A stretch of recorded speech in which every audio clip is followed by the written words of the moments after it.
கேரளாவில் மக்களவைத் தேர்தலுக்கான பிரச்சாரம் நாளை மாலையுடன் நிறைவடைய உள்ளதால் வேட்பாளர்கள் இறுதிக்கட்ட வாக்கு சேகரிப்பில் தீவிரம் காட்டி வருகின்றனர். இதுகுறித்த விரிவான தகவல்களை களத்தில் உள்ள எமது செய்தியாளர் சந்தோஷிடம் கேட்கலாம். சந்தோஷ், விவரங்கள்.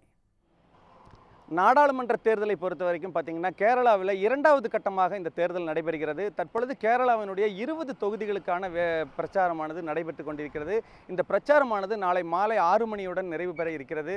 குறிப்பாக பார்த்தோம்னா இந்த கேரளாவில் 20 தொகுதிகளுக்கு 194 வேட்பாளர்கள் தற்பொழுது வேட்புமனு தாக்கல் செய்து தங்களுடைய பிரச்சாரத்தை நடத்தி கொண்டிருக்கிறார்கள். குறிப்பாக அரசியல் கட்சியினர், அதாவது காங்கிரஸ் கட்சியாக இருந்தாலும் சரி, பாஜகவாக இருந்தாலும் சரி, கம்யூனிஸ்ட் கட்சிகளாக இருந்தாலும் சரி, தங்களுடைய கூட்டணி கட்சி வேட்பாளர்கள் அனைவருமே தீவிர வாக்கு சேகரிப்பில் ஈடுபட்டிருக்கிறாங்க. நம்முடைய பாலக்காடு மாவட்டத்தைச் சேர்ந்த ஆலத்தூர் பாராளுமன்ற தொகுதியை சேர்ந்த ரம்யா நம்ம கூட இருக்காங்க.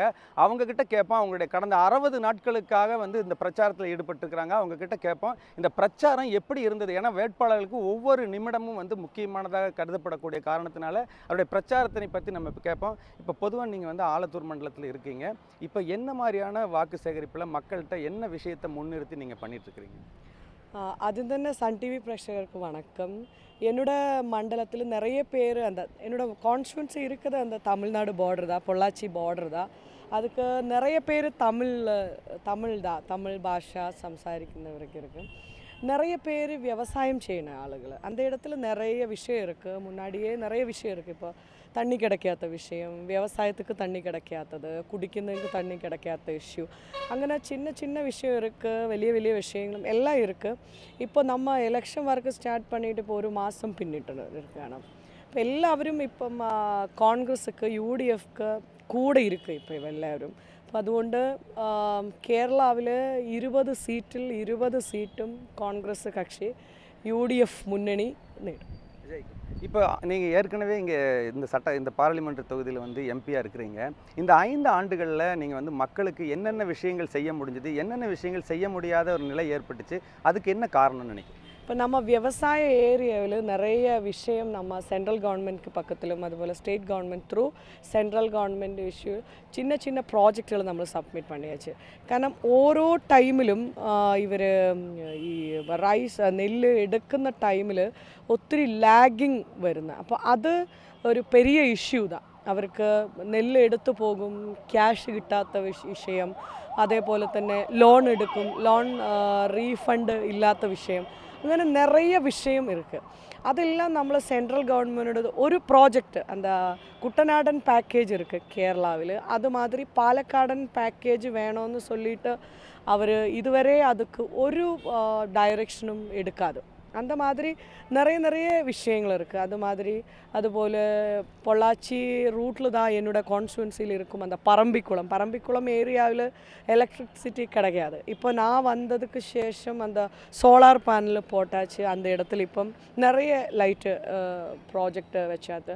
അതുപോലെ തന്നെ ഹെൽത്ത് മേഖലയിൽ പാലക്കാട് മെഡിക്കൽ കോളേജ് ഇപ്പോഴുമേ ഒരു 24 hours വർക്കാകാതെ, அது நிறைய இஷ்யூ ஆயிருக்கு. இப்போழும் பாலக்காடு டிஸ்ட்ரிக்டும் തൃശ്ശൂർ டிஸ்ட்ரிக்டும் எல்லா ஆளுகளும் சேர்ந்தது இந்த തൃശ്ശൂർ ഗവൺമെൻറ് മെഡിക്കൽ കോളേജ് தான். അപ്പം நிறைய വർക്ക് நம்ம മെഡിക്കൽ കോളേജിൽ നമ്മുടെ MP ഫണ്ടിൽ കൊടുത്താച്ച്. അതുപോലെ NHMൽ ഒത്തിരി ഹോസ്പിറ്റലുകളുടെ ഫെസിലിറ്റി കൊടുത്തു. പക്ഷേ പാലക്കാട് മെഡിക്കൽ കോളേജ് വരാതെ പാലക്കാട് ഏരിയയിൽ ഇരിക്കുന്ന ആളുകൾക്ക് ഗുണമില്ല. இப்போ என்னோட கான்ஸ்டுவன்சி 2 டிஸ்ட்ரிக்டில் இருக்குது. തൃശ്ശൂർ டிஸ்ட்ரிக்டில் இருக்குது, பாலக்காடு டிஸ்ட்ரிக்டில் இருக்குது. பாலக்காடு டிஸ்ட்ரிக்டில் எல்லாருமே തൃശ്ശൂർ മെഡിക്കൽ കോളേജിൽ അപ്രോച്ച് பண்ணணும். அதுதான் மெயின் இஷ்யூ. அதுக்கும் கவர்மெண்ட் ஒரு ரிப்ளையும் ஒன்றும் இல்லை. അങ്ങനെ நிறைய இஷ்யூ இருக்குது. நம்ம மண்டலமே ஒரு புவர் ஃபேமிலி பேக்ரவுண்ட் உள்ள ஒரு மண்டலம். நிறைய பேர் வேலை செய்கிறது MGNREGS மகாத்மா காந்தி தேசிய கிராமீண தொழிலுறப்பு பദ്ധതിയിൽ நிறைய பேர் வேலை செய்யும். இப்போவுமே 303 ആണ് കൂലി. പക്ഷേ അതുക്ക് ശേഷവും അത് കൂലിയില്ല, അത് വർദ്ധിപ്പിച്ചില്ല. അതുപോലെ ഡേയ്സ് ഇനിയും കൂട്ടണം, അതൊന്നുമില്ല. അതൊക്കെ நிறைய விஷயമായി ഇപ്പോഴാണ്. இப்போது நீங்கள் உங்களுடைய புகழ் போன தடவை வெற்றி பெற்றது நீங்கள் கிராமிய பாடல்கள், கேரளாவினுடைய கிராமிய பாடல்கள் பாடுவீங்கன்னு சொன்னாங்க. எங்களுடைய ரசிகர்கள் இதுக்காக ஒரு 2 வரி என்ன கிராமிய பாடல் நீங்கள் பாடணும்? அது இப்போது எல்லா பாட்டுமே நம்ம மண்டலத்தில் யார் எந்த பாட்டு வேணும்னு ஆவசியப்பட்டால் அந்த இடத்துல நம்ம ஆ பாட்டு. இப்போ தமிழ்நாடு பார்டரில் தான் என்னோட மண்டலம், சிட்டூர் கான்ஸ்டுவன்சி, அது நென்மார கான்ஸ்டுவன்சி, அந்த தமிழ்நாடு பார்டரில் அந்த இடத்துல எல்லாருக்கும் தமிழ் பாட்டு ரொம்ப பிடிக்கும். இப்போ ரொம்ப பிடிக்கும், தமிழ் பாட்டு ரொம்ப பிடிக்கும். கண்ணே கலைமானே கன்னிமயிலான கண்ணே நூனை நானே அந்திப்பகலூனை நான் பார்க்கிறேன் ஆண்டவனே இதை தான் கேட்கிறேன்.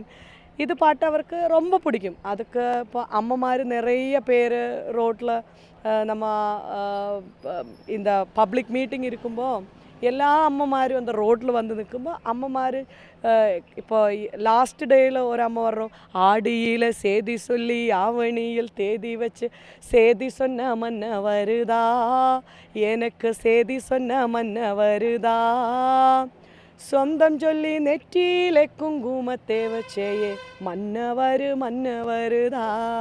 இந்த மாதிரி எல்லா பாட்டுமே அம்மாமார் குழந்தைகள் எல்லாரும் நிறைய பாட்டு பாடி போடான்னு சொல்லும்போது நாம் அந்த இடத்துல அந்த பாட்டு, அது മലയാള പാട്ട് വേണമെന്ന് പറഞ്ഞാൽ മലയാള പാട്ട്, അതല്ല ഹിന്ദി വേണമെന്ന് சொன்னால் அது ஹிந்தி பாட்டு. അങ്ങനെ നല്ല വർക്ക്, നല്ല hard workers, UDF workers, Congress workers, மண்டலத்தில் நிறைய ஓட்டர்ஸ் எல்லாருடையும் சப்போர்ட்டு எனக்கு தான்.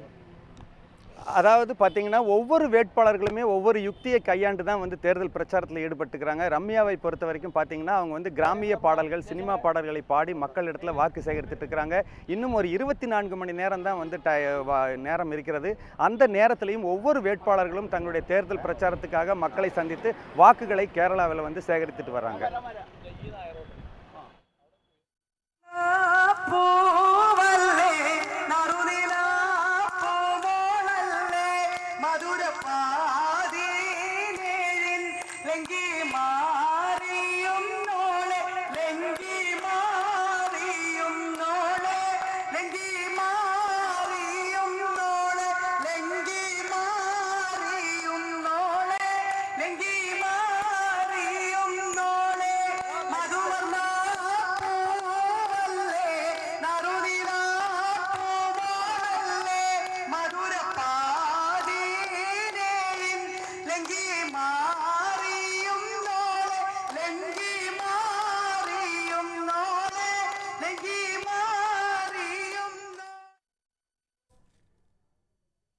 விவரங்களுக்கு நன்றி சந்தோஷ்.